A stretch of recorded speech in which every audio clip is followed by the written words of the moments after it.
চলুন আজ একটু ভগবানের নাম করি, যিনি রেখেছেন আমাদেরকে এই ধরাধামে। আমরা তো সবাই জানি ভগবানের জ্ঞান এক এবং অদ্বিতীয়।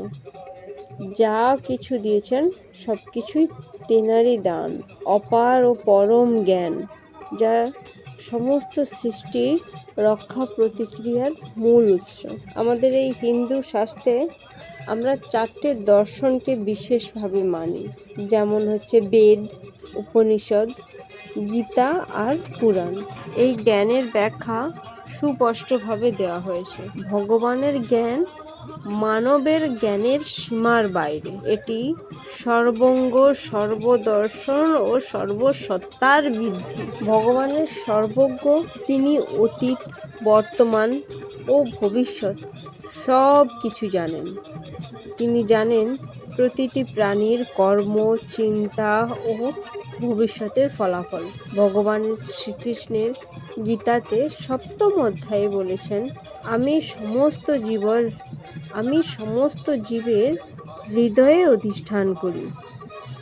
সমস্ত জ্ঞান, স্মৃতি ও বিস্মৃতি আমার থেকেই উদ্ভূত হয়েছে। এই বাক্য থেকেই বোঝা যায় ভগবান হলেন জ্ঞানের উৎস এবং মানুষের জ্ঞান সাধারণের গন্তব্য। আবার উপনিষদে বলা হয়েছে আত্মানাং বিদ্ধি, অর্থাৎ নিজের জ্ঞানকে জানো। এই আত্মজ্ঞানই ভগবানের জ্ঞানের মূল দিক। আত্মা ও পরমাত্মা একই সত্তার দুটো প্রকাশ। যখন কেউ নিজের আত্মাকে চেনে, তখন সে ঈশ্বরের সন্নিধানে পৌঁছে যায়। আত্মজ্ঞানই পরম জ্ঞান। এই উপলব্ধি হলেই মুক্তি লাভ সম্ভব। ভগবানের জ্ঞান কখনো ক্ষয় হয় না, এটি চিরন্তন। মানুষের জ্ঞান সীমিত, ইন্দ্রিয় ও বুদ্ধির উপর নির্ভরশীল, কিন্তু ভগবানের জ্ঞান এমন, যা সব কিছুকে অন্তঃস্থল পর্যন্ত জানে, এমনকি যা অদৃষ্ট, অপরিচিত। তাই ভগবানের জ্ঞান, এটা হচ্ছে প্রকৃত সত্য, যা চিরসত্য, চিরজ্ঞান ও অনন্ত।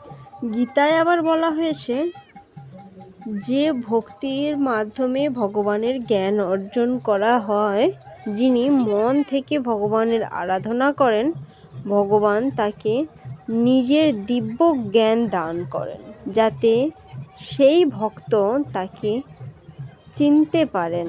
এই জ্ঞানের বাইরে নয়, অন্তর্জগতে এটি অনুভূতি ও উপলব্ধির বিষয়। বেদ, উপনিষদ, গীতা ও অন্যান্য ধর্মগ্রন্থে ভগবানের জ্ঞানের বিবরণ দেওয়া হয়, তবে তা শুধু পড়ে জানা যায় না। তার জন্য প্রয়োজন ধ্যান, ভক্তি, সৎসঙ্গ ও আত্মনিবেদন। যখন মন প্রবৃত্ত হয়, তখন ঈশ্বরের জ্ঞান হৃদয়ে উদ্ধিত হয়।